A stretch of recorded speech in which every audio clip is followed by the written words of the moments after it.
In today's video, I'm going to show you how to delete story highlights on Instagram.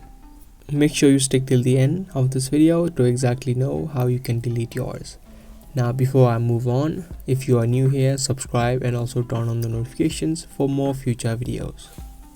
Now to delete the story highlight, first head over to the profile section by tapping on the profile icon on the bottom right.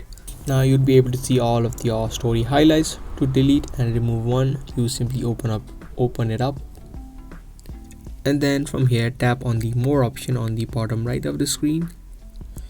Now here you can see a menu where you can now tap on remove from highlight, and you can tap on remove video. Now after you do that, you can see that the highlight now has been removed from your profile, but it will be still visible on the archives of your account. To remove it from there also, you can head over to the archives by tapping on the three lines on the top right and then tap on archives.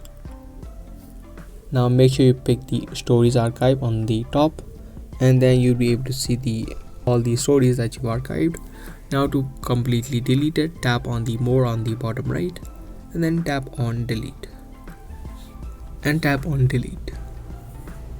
And there you go. Now you have successfully deleted and removed your story highlight on Instagram. If you found this video helpful, then make sure to subscribe and also give this video a thumbs up. If you want more of these videos, make sure to also turn on the notifications. And that's going to be all for today. Thanks for watching.